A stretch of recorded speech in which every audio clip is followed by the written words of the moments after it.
तटबंदी. पुण्याकडे तोंड करून असलेला कोंढाणा जर आपल्याकडे असेल तर ताकद, पण शत्रूकडे आहे तर आपल्यासाठी सगळ्यात मोठं संकट. आम्ही जाणून आहोत आऊसाहेब, कोंढाणा गेल्यापासून स्वराज्याचा एक हात निखळल्यासारखा झालाय.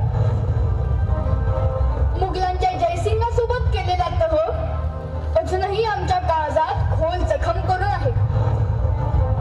कोंढाण्यासारखे इतर 72 किल्ले त्या तहात गमावले आपण.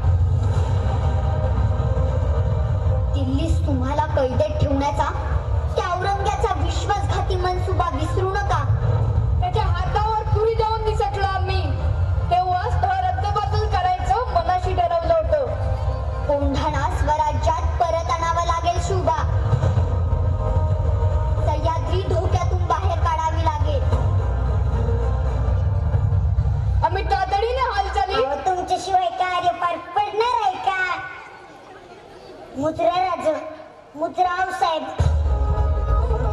अरे तान्हा, ही मिठाई कसली? राज, रायबाचं लग्न जमलंय, त्याचं चालतण द्यायला आलो होतो. वा वा वा वा. ऐका का हो साहेब, आमचा बालपणीचा सवंगडी वरबाप होणार. सह्याद्रीच्या धबधब्याला लाज वाटावी असा उत्साह ओसंडून वाहतोय. मग वरबाप कुठवर आली तयारी? जी, आता तुम्हाला आव्हान दिलं की आरती तयारी झालीच म्हणून समजा.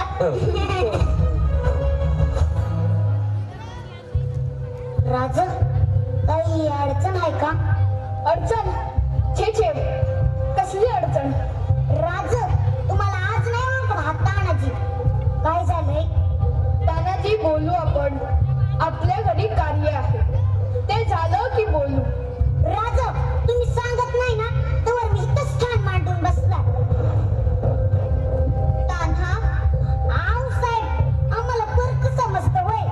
असं नाहीये तान्हा, आपला कोंढाणा सोडून आणण्याचा मनसुबा आहे. त्यावरच चर्चा चालली होती.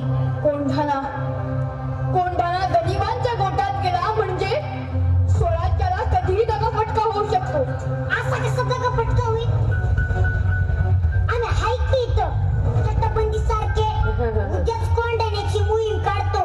त्यांना घरातलं कार्य आम्ही तुम्हाला जाऊ देणार नाही. राज, हे बी तर आपल्याच घरातलं कार्य आहे. आधी लगीन कोंढाण्याचं आणि मगच माझ्या रायबाचं. वा वा वा, जोरदार टाळ्या होऊ द्या एकदा. आपल्याला काही करून आधी कळल्यावर दरवाजा गाठावा लागणार. तू समोरून तलवारी तयार ठेव. मी मागच्या तटबंदीला किल्ला जवळ करतो.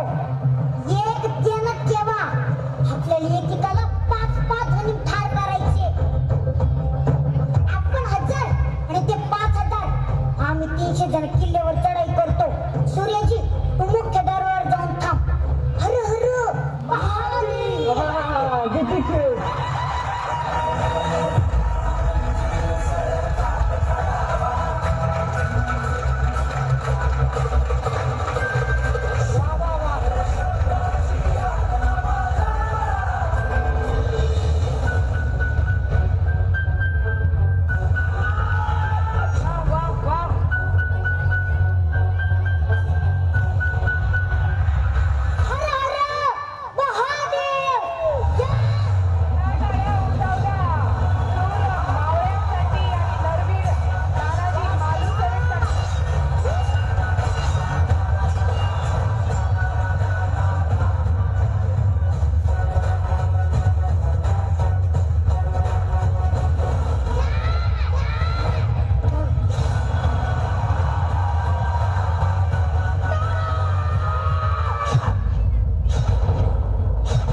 चिंटो